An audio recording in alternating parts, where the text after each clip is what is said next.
Hi, welcome back to Gayathri Bharani. இன்றைக்கி இந்த வீடியோவில் ஸ்பெஷல் டிஷ்ஷஸ் தான் பார்க்க போகிறோம். பன்னீர் பிரியாணி, ஹனி கோபி மஞ்சூரியன், அப்புறம் வெஜிடபிள் ரைத்தா, அரிசி பாயசம். டெய்லியும் நம்ம ஒரே மாதிரி சாப்பிட்றதுக்கு ஏதோ ஒரு நாள் டிஃப்ரெண்ட்டாக சாப்பிட்ணுன்னு தோணுச்சுன்னா இந்த மாதிரி செய்யலாம்.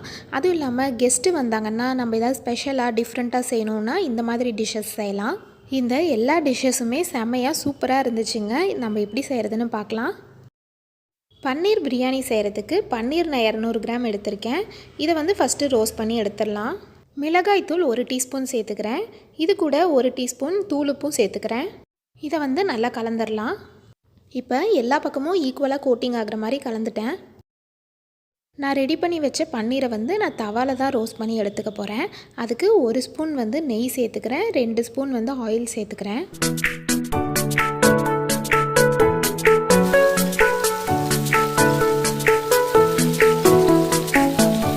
எல்லா பன்னீரையும் சேர்த்துட்டு எல்லா பக்கமும் நல்லா ரோஸ்ட் ஆகிற மாதிரி இந்த மாதிரி திருப்பி விட்டுக்கலாம்.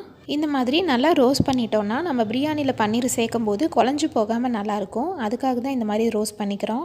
எல்லா பன்னீரையுமே நல்லா ரோஸ்ட் பண்ணிவிட்டு நான் தனியாக எடுத்து வச்சுக்கிறேன். இப்போ குக்கரில் 3 டேபிள் ஸ்பூன் அளவுக்கு ஆயில் சேர்த்துக்கலாம். ஆயில் நல்லா காஞ்சதும் ஒரு பட்டை, 3 கிராம்பு, 3 ஏலக்காய், 1 பிரியாணி மொக்கு, 1 பிரியாணி பூ, 1 டீஸ்பூன் மிளகு, 1 டீஸ்பூன் ஜீரகம். இது நல்லா பொரிஞ்சதும் 1 பெரிய வெங்காயம் நீளமாக மெலிசாக கட் பண்ணியிருக்கேன். 2 பச்சை மிளகாவும் இதில் சேர்த்துக்கலாம். வெங்காயம் நல்லா வணங்கினதும் 1 டேபிள் ஸ்பூன் இஞ்சி பூண்டு பேஸ்ட்டு சேர்த்துக்கிறேன். இதோட பச்சை வாசனை போகிற வரைக்கும் நல்லா வணக்கிக்கலாம். இப்போ இது கூட கேரட் நான் 3 கேரட் பொடியாக நறுக்கியிருக்கேன். கொஞ்சம் கேரட், கொஞ்சம் பீன்ஸ், பட்டாணியும் கொஞ்சம் 1 கப் அளவுக்கு நான் இதில் சேர்த்துக்கிறேன். இது கூட 1 டீஸ்பூன் கரம் மசாலா சேர்த்துக்கலாம். அப்புறம் 1 டீஸ்பூன் மிளகாய் தூள், காய்க்கு தேவையான அளவு கொஞ்சமாக தூளுப்பு, இதெல்லாம் சேர்த்துட்டு நல்லா கலந்துடலாம். அரிசி நான் பாஸ்மதி அரிசி எடுத்திருக்கேன். இது 2 கப் அளவு இருக்கும். இது 400 கிராம் இருக்கும். இது நான் அரை மணி நேரம் ஊற வச்சுருக்கேன். இந்த அரிசி இதில் சேர்த்துடலாம். இந்த அரிசி உடையாத அளவுக்கு சும்மா ஒரே ஒரு கலர் மட்டும் கலரிட்டு இதுக்கு தேவையான அளவு தண்ணி சேர்த்துக்கலாம். நான் 2 கப்புக்கு 3 கிளாஸ் தண்ணி நான் சேர்த்துக்க போகிறேன். 1 கப்புக்கு 1.5 கிளாஸ் தண்ணி, அதனால் 2 கிளாஸ்க்கு 3 கிளாஸ் தண்ணி சேர்த்துக்கிறேன். இதுக்கு தேவையான அளவு கல்லுப்பு சேர்த்துக்கிறேன். பிரியாணினாவே புதினா இலை இல்லாமல் இருக்காது இல்லையா, ஒரு கை நிறைய புதினா இலை சேர்த்துக்கிறேன். பொடியாக நறுக்குன கொத்தமல்லி இலையும் சேர்த்துக்கிறேன். இதெல்லாம் கலந்துட்டு உப்பு காரம் டேஸ்ட் பார்த்துக்கோங்க. பிரியாணி இன்றைக்கி நான் குக்கரில் விசில் விட்டு எடுத்துக்க போகிறேன். நம்ம மூடி வைக்கிறதுக்கு முன்னாடி இந்த பன்னீரை இதில் சேர்த்துட்டு மூடி வச்சுக்கலாம். இது ஒரு விசில் வந்தோடனையும் ஆஃப் பண்ணிடலாம். பிரியாணி ஒர்க்கு முடிஞ்சுதுங்க. பிரியாணி விசில் வரட்டும், அதுக்குள்ளே காலிஃப்ளவர் மஞ்சூரியனுக்கு ரெடி பண்ணிடலாம். வெதுவெதுப்பான தண்ணியில் தேவையான அளவு கல்லுப்பு சேர்த்துட்டு அரைஞ்சி வச்ச காலிஃப்ளவரை இதில் சேர்த்துக்கிறேன். இதை ஒரு 5 to 10 மினிட்ஸ் மூடி வச்சுக்கலாம். ஸ்டவ் இப்போ ஆஃபில் தான் இருக்குது. நல்லா க்ளீன் பண்ணுறதுக்காக இப்படி பண்ணுறோம். அதுக்குள்ளே மாவுக்கு ரெடி பண்ணிக்கலாம். 1 கப் அரிசி மாவு எடுத்திருக்கேன். 1 கப் கார்ன்ஃப்ளவர் மாவு சேர்த்துக்கலாம். 1 டேபிள் ஸ்பூன் கடல மாவு சேர்த்துக்கிறேன். 1 டீஸ்பூன் மிளகாய்த்தூள் சேர்த்துக்கிறேன். வேணுங்கிற அளவு தூளுப்பு சேர்த்துக்கிறேன். இது கூட வேணுங்கிற அளவு தண்ணி சேர்த்து இதை எல்லாத்தையும் கலந்துடலாம். தண்ணி கொஞ்சம் அதிகமாக போயிடுச்சுன்னா அரிசி மாவு இது கூட சேர்த்துக்கலாம். அரிசி மாவுக்கு பதிலாக மைதா தான் எல்லோரும் சேர்த்துவாங்க. நான் மைதா வேணான்ட்டு அரிசி மாவு இன்றைக்கி சேர்த்துருக்கேன். 10 மினிட்ஸ் கழித்து தண்ணியிலேருந்து காலிஃப்ளவரை நல்லா ஃபில்ட்ரு பண்ணிக்கலாம். ஃபில்ட்ரு பண்ணிவிட்டு இந்த மாவில் சேர்த்துடலாம். இந்த மாவு காலிஃப்ளவரில் நல்லா கோட் ஆகிற மாதிரி நல்லா கலந்துக்கலாம். ஆயில் நல்லா ஹீட் ஆனதும் இது எல்லா காலிஃப்ளவரையும் ஆயிலில் போட்டு நல்லா பொரிச்சு எடுத்துக்கலாம்.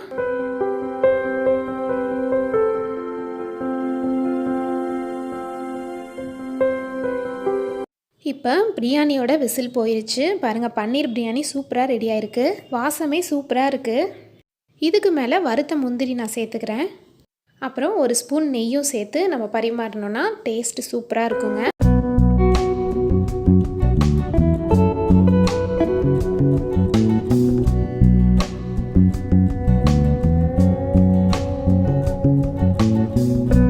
ஒன்று ஒட்டாமல் நல்லா உதிரியாக வாசமும் சூப்பராக இருக்குது. டேஸ்ட்டும் அவ்வளோ அருமையாக இருக்குங்க. கண்டிப்பாக ட்ரை பண்ணி பாருங்கள், எல்லாத்துக்கும் ரொம்ப பிடிக்கும்.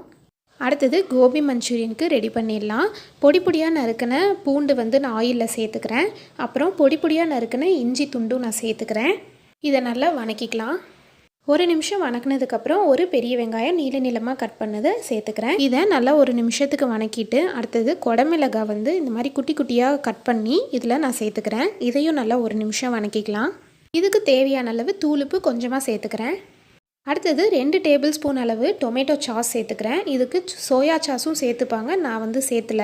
1 டேபிள் ஸ்பூன் கார்ன்ஃப்ளவர் மாவை நான் தண்ணியில் இந்த மாதிரி கரைச்சி வச்சுருக்கேன். இதையும் இதில் சேர்த்துக்கலாம். இது சேர்த்துனதும் நல்லா கிரேவி மாதிரி கொஞ்சம் திக்காகும். இப்போ இது கூட 1/4 ஸ்பூன் வந்து மிளகாய்த்தூள் சேர்த்துக்கிறேன். அடுத்தது ரெடி பண்ணி வச்ச நம்ம காலிஃப்ளவர் சில்லியும் இதில் சேர்த்துடலாம். இதெல்லாம் சேர்த்து நல்லா மிக்ஸ் பண்ணிக்கலாம். இப்போ இதில் 2 டேபிள் ஸ்பூன் தேன் சேர்த்துக்கிறேன். இந்த ஹனி கோபி மஞ்சூரியன் டேஸ்ட்டும் அவ்வளோ சூப்பராக இருந்துச்சுங்க. ஒரு ஸ்வீட்னஸோட எசன்ஸோட அவ்வளோ டேஸ்ட்டாக இருந்துச்சு. நீங்களும் ஒரு நாள் ட்ரை பண்ணி பாருங்கள். அடுத்தது ரைத்தாக்கு ரெடி பண்ணிக்கலாம். 1 கப் தயிர் எடுத்துக்கிறேன். இது கூட நீளமாக கட் பண்ண ஆனியனை வந்து கழுவிட்டு தண்ணியில் வாஷ் பண்ணிவிட்டு இதில் சேர்த்துக்கிறேன். அப்புறம் 1 கேரட்டை வந்து துருவி சேர்த்துருக்கேன்.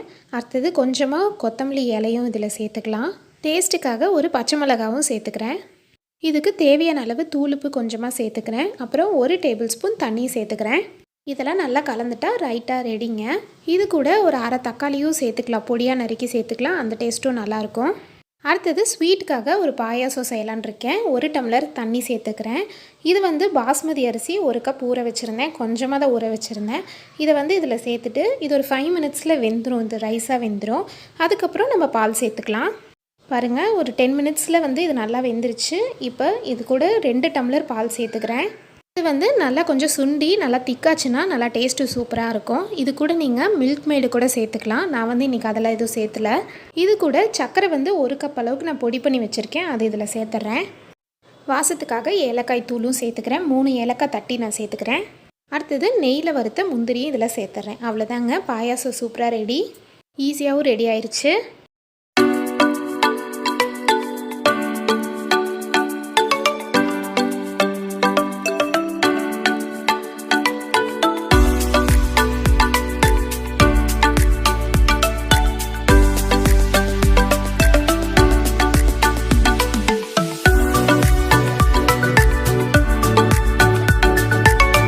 ஃபஸ்ட்டு ஒரு ஸ்டார்டர் ஹனி கோபி மஞ்சூரியன், அடுத்தது பன்னீர் பிரியாணி, அதுக்கு காம்பினேஷன் ரைத்தா, அடுத்தது ஒரு ஸ்வீட் பாயசம். இந்த ரெசிபிஸ் எல்லாமே உங்களுக்கு பிடிச்சிருக்குன்னு நினைக்கிறேன். நீங்களும் கண்டிப்பாக ட்ரை பண்ணி பாருங்கள். அவ்வளோ டேஸ்ட்டாக இருந்துச்சு. இந்த வீடியோ பிடிச்சிருந்தா நம்ம சேனலுக்கு சப்ஸ்கிரைப் பண்ணுங்கள். தேங்க்ஸ் ஃபார் வாட்சிங்.